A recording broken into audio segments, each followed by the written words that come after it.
हर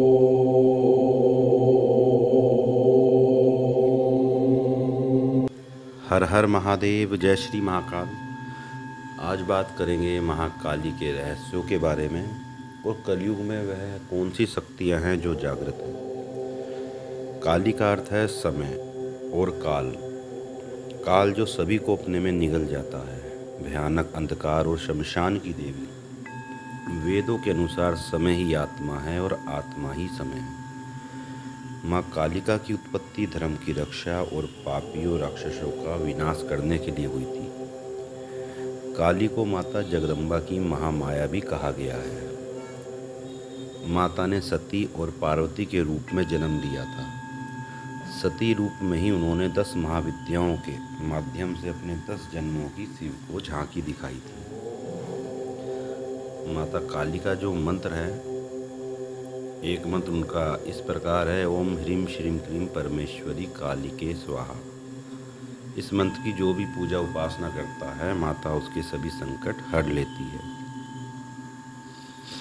कलयुग में 3 देवता जागृत माने जाते हैं, जिनमें हनुमान, माता काली और भैरव, जो कि माता काली के साथ ही चलते हैं। दोनों शक्तियाँ माता काली के साथ ही चलते हैं। फिर इनके जितने भी गण हैं वह माता काली के साथ ही चलते हैं।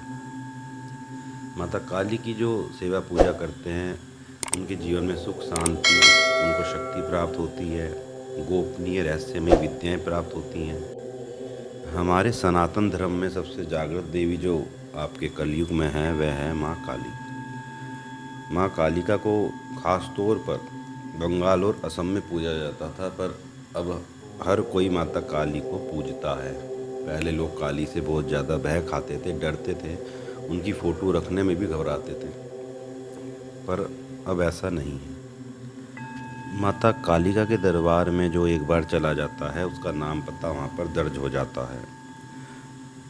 यहाँ यदि दान मिलता है तो दंड भी मिलता है, आशीर्वाद मिलता है तो श्राप भी मिलता है। यदि आप कालिका के दरबार में जो भी अपनी मनोकामना मांग कर आते हैं, जो भी आप वहाँ पर वादा करके आते हैं, उसको पूरा ज़रूर करना चाहिए। जो भी आपकी मन्नत हो, जो भी आप वहाँ पर वचन देते हैं, उसको पूरा ज़रूर करें, नहीं तो माता कालिका जो है वह रुष्ट हो जाती हैं और जो भी आपको दिया गया वहाँ से है वह सब कुछ आपसे छीन लिया जाएगा। इसका अर्थ ये नहीं है कि माता बड़ी रुष्ट है, कि माता दयालु नहीं है। इसमें गलती आप लोगों की है, क्योंकि आप वहाँ बड़े बड़े वादे करके आ जाते हैं कि मैं ये कर दूंगा, मेरे संतान प्राप्त हो गई तो मैं कर दूंगा, पर जब आपकी वह मनोकामना पूर्ण हो जाती है तब तो आप वह अपना वादा, अपना वचन भूल जाते हैं। तो आपको याद करवाने के लिए माता ऐसा करती है। माँ दुर्गा ने कई जन्म लिए थे, उनमें से 2 जन्मों की कथाएं ज़्यादा प्रसिद्ध हैं। पहला है जब उन्होंने राजा दक्ष के यहाँ सती के रूप में जन्म लिया था और फिर वे यज्ञ की आग में कूदकर भस्म हो गई थी। दूसरा, जब उन्होंने हिमालय पर्वतराज की पुत्री के रूप में जन्म लिया तब वे पार्वती कहलाई। दक्ष प्रजापति ब्रह्मा के पुत्र थे। उनकी दत्तक पुत्री थी सती, जिन्होंने तपस्या करके शिव को अपना पति बनाया। लेकिन शिव की जीवन शैली दक्ष को बिल्कुल भी नापसंद थी। शिव और सती का अत्यंत सुखी जीवन था, पर शिव को बेइज्जत करने का ख्याल दक्ष के दिल से नहीं गया। इसी मंशा से उन्होंने एक यज्ञ का आयोजन किया, जिसमें शिव और सती को छोड़कर अन्य देवी देवताओं को निमंत्रित किया गया। जब सती को इसकी सूचना मिली तो उन्होंने उस यज्ञ में जाने की ठान ली। शिव से अनुमति मांगी तो उन्होंने साफ मना कर दिया। उन्होंने कहा कि जब हमें बुलाया ही नहीं है तो हम क्यों जाएं। सती ने कहा कि मेरे पिता हैं तो मैं तो बिन बुलाए भी जा सकती हूँ। लेकिन शिव ने उन्हें वहाँ जाने से मना किया तो माता सती को क्रोध आ गया। वो क्रोधित होकर वे कहने लगी, मैं दक्ष यज्ञ में जाऊंगी और उसमें अपना हिस्सा लूंगी, नहीं तो उसका विध्वंस कर दूंगी। वे अपने पिता और पति के इस व्यवहार से इतनी दुखी हुई कि क्रोध से उनकी आंखें लाल हो गई। वे उग्र दृष्टि से शिव को देखने लगी। फिर उन्होंने भयानक अट्टहास किया। शिव भयभीत हो गए और जो जितने भी शिव के गण थे वह इधर उधर भागने लगे। उधर क्रोध से सती का शरीर जलकर काला पड़ गया। उनके इस विकराल रूप को देखकर शिव वहाँ से चले गए, लेकिन वह जिस भी दिशा में जाते थे वहाँ एक ना एक भयानक देवी उनका रास्ता रोक देती थी। शिव 10 दिशाओं में गए और 10 देवियों ने उनका रास्ता रोका और अंत में सभी काली में मिल गई। हार कर शिव सती के सामने आ खड़े हुए। उन्होंने सती से पूछा, यह कौन है? सती ने बताया, ये मेरे ही 10 रूप हैं। आपके सामने खड़ी कृष्ण रंग की काली है, आपके ऊपर नीले रंग की तारा है, पश्चिम में छिन्नमस्ता, बाएं में भुवनेश्वरी, पीठ के पीछे बगलामुखी, पूर्व और दक्षिण में धूमावती, दक्षिण और पश्चिम में त्रिपुर सुंदरी, पश्चिम उत्तर में मातंगी तथा उत्तर पूर्व में षोडशी है, और मैं खुद भैरवी रूप में अभेदान देने के लिए आपके सामने खड़ी हूँ। माता का यह विकराल रूप देख शिव कुछ भी नहीं कह पाए और वे दक्ष यज्ञ में चली गई। 10 महाविद्याओं में से साधक महाकाली की साधना को सबसे शक्तिशाली और प्रभावशाली मानते हैं, जो किसी भी कार्य का तुरंत परिणाम देती है। साधना को सही तरीके से करने पर साधकों को अष्ट सिद्धि की प्राप्ति भी होती है।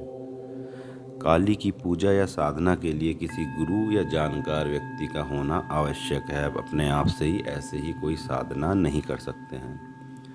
महाकाली को खुश करने के लिए उनकी कोई फोटो या मूर्ति अपने सामने रखनी है। जो भी आपको मंत्र दिया जाता है उसका लगातार आपको जाप करना है। एक महाकाली यंत्र आपको उसमें रखना होता है। अगर पूरी श्रद्धा के साथ माँ की उपासना की जाए तो आपकी समस्त मनोकामनाएं पूर्ण होती हैं। दुर्गा के 9 रूपों में 7वां रूप है देवी कालरात्रि का, इसलिए नवरात्रि के 7वें दिन माँ कालरात्रि की पूजा होती है। माता काली के हाथ में कटा हुआ सिर है जिससे रक्त टपकता रहता है। भयंकर रूप होते हुए भी माता भक्तों के लिए कल्याणकारी है। कालरात्रि माता को काली और शुभम करी भी कहा जाता है। कालरात्रि माता के विषय में कहा जाता है कि यह दुष्टों के बाल पकड़कर खड़क से उसका सिर काट देती है। रक्त बीज से युद्ध करते समय माता काली ने भी इसी प्रकार से रक्त बीज का वध किया था। माता काली की पूजा या भक्ति करने वाले को माता सभी तरह से निर्भीक और सुखी बना देती है। वे अपने भक्तों को सभी तरह की परेशानियों से बचाती है। लंबे समय से चली आ रही बीमारी दूर हो जाती है। ऐसी बीमारियां जिनका इलाज संभव नहीं है वह भी काली की पूजा से समाप्त हो जाती है। काली के उपासक पर जादू टोना इन सब का प्रभाव नहीं पड़ता है। हर तरह की बुरी आत्माओं से माता काली आपकी रक्षा करती है। यदि आप कर्ज में हैं तो उससे आपको छुटकारा मिलता है। बिजनेस आदि में आ रही परेशानियां आपकी दूर होती हैं। जीवन साथी या किसी खास मित्र से संबंधों में आ रहे तनावों को दूर करती है। बेरोजगारी, करियर या शिक्षा में असफलता को दूर करती है। कारोबार में लाभ और नौकरी में प्रमोशन दिलाती है। हर रोज कोई ना कोई नई मुसीबत खड़ी होती हो तो काली इस तरह की घटनाएं भी रोक देती है। और आपकी यदि कुंडली में पितृदोष और काल सर्प दोष जैसे जो दोष हैं उनको भी माता काली की साधना दूर कर देती है, उनका प्रभाव कम कर देती है। तो ये थी माता काली के बारे में कुछ जानकारी। आपको जानकारी अच्छी लगे तो वीडियो को शेयर करें, वीडियो को लाइक करें और हमारे चैनल को सब्सक्राइब करें। जय महाकाली।